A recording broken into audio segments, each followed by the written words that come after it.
정치는 사회적 관계를 조정하고 규제하기 위한 활동으로 정치 활동은 국가, 지역, 조직, 단체 등 다양한 차원에서 일어납니다. 정치 활동은 국가 경제, 사회, 문화 등의 모든 영역에 영향을 미치며 인간 사회의 발전과 진보를 위해 중요한 역할을 합니다. 정당은 정치적 목적을 가진 집단으로 정치 활동을 통해 국가나 지방자치단체 등 공공의 이익을 추구합니다. 정당의 기본적인 역할은 대표자를 선출하여 국가의 법률 제정, 정책 수립, 예산 편성 등의 결정에 참여하는 것입니다. 정당은 국민의 다양한 이익을 보호하기 위해 일정한 가치나 원칙을 공유하고 이를 바탕으로 국가 경제, 사회, 문화 등의 모든 영역에서 정치적 활동을 전개합니다. 이러한 정치적 활동은 정당이 가지는 정치적 이념과 목적에 따라 큰 차이를 보입니다. 정당은 또한 국가의 정치적 안정과 진보에 매우 중요한 역할을 합니다. 정당 간의 경쟁과 합의를 통해 국가의 안정을 유지하고 국민의 다양한 이익을 보호하기 위한 법률과 정책을 제정합니다. 하지만 최근 들어서는 정당의 문제점들이 대두하고 있습니다. 정당이 특정 이익 집단의 이익만을 추구하거나 선거를 위한 기획과 전략에 치중하는 등의 문제가 있습니다. 또한 정당 간의 대립과 적대 때문에 정치적 분열이 심화하고 있습니다.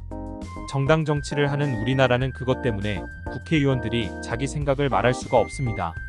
권력의 개가 되기 때문인데 공천권을 당대표가 쥐고 있기 때문입니다.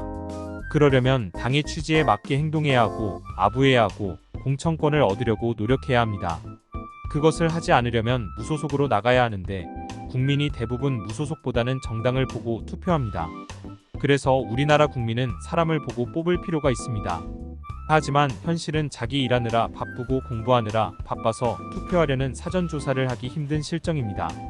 그래서 출마하는 사람에 대해 자세히 알기 힘들고 서로 비방하는 흑색 선전이 난무하기 때문에 제대로 판단하기도 어렵습니다. 하지만 국민의 수준이 정치의 수준이라는 말이 있듯이 우리도 거기에 껴서 정치판을 욕만 한다고 방관한다면 그 흑색 선전으로 표심을 잡으려는 정치가와 다를 게 없습니다.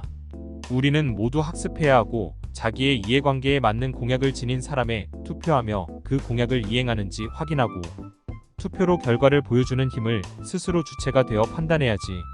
주변 여론에 휩쓸린다면 그 스스로 투표의 힘이 줄어들 수 있습니다. 그렇다면 어떻게 투표를 해야 하나? 먼저 소신이 있는지 확인한다. 당에 끌려다니는 후보자는 아무리 공약이나 다른 것들을 보고 뽑았을지라도 당론에 따라 좌지우지되기 때문에 크게 후보자를 뽑으나 마나 의미가 없을 수 있다. 이게 가장 중요하다. 소신이 있고 밀고 나갈 생각과 힘이 있는지 아니면 권력에 기대어 아부와 줄타기로 자리를 연명하기 위한 것인지 그것을 판단하는 것이 가장 중요하고 위에 앞에 두 개는 의미가 없어질 정도의 가치가 있는 투표가 될 것이다.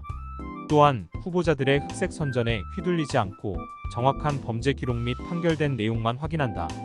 어차피 나중에 당선되더라도 상대 측의 견제와 판결 때문에 후보 자격이 박탈되거나 탄핵당할 수 있기 때문에 그건 서로의 권력 투쟁의 자연스러운 욕망의 결과물이기 때문에 거기까지는 알아서 맡겨도 될 듯하다. 세 번째, 후보자의 공약을 확인한다.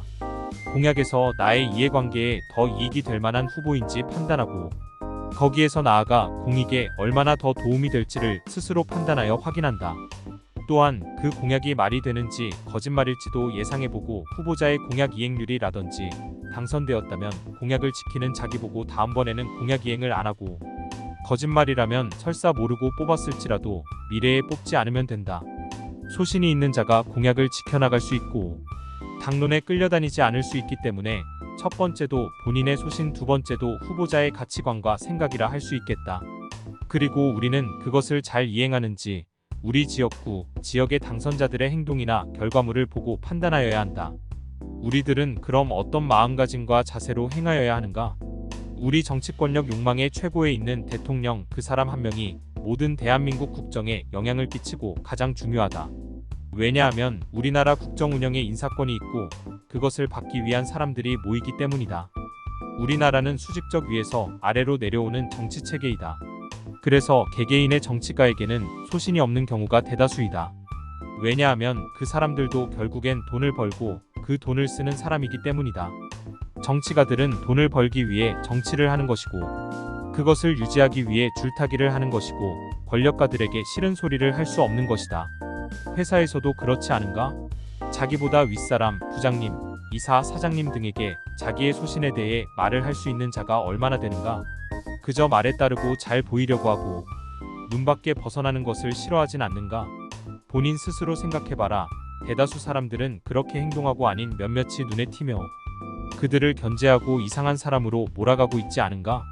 어디를 가나 이럴 것이고 이 장면들을 목격했을 것이다. 나도 그렇게 행동하며 정치가들에게만 다르게 행동하라고 할 수 있겠는가? 그것은 인간의 권력욕에 반하는 것이며 아주 힘든 자기와의 싸움, 주변과의 외로운 싸움에서 이겨낸 자만이 소신 있는 말과 행동을 할 수 있을 것이다. 그것을 판별해내는 것을 국민이 하기에는 어려울 수 있다. 하지만 나를 위해서 해야 하는 것이고 나라를 위해 하는 것이 곧 나를 위한 것이 될 것이다. 그것을 판별하는 것은 시민의 노력이고 국민의 노력이다. 라디오에서 지금 현직 권력가들을 깐다고 해서 무조건 맞는 말도 아니며 정부의 말도 100% 맞는 말도 아니다. 오로지 판단은 소신 있는 사람의 행보 그리고 그 사람을 이루는 말과 행동이 일치일 것이다. 나도 그 사람을 본보기로 삼아 그렇게 행동해야 하지 않는가? 그런 사회가 앞으로 나아가는 사회이고 자유민주주의의 이룩을 위한 사회가 아닐지 판단해 보기 바란다.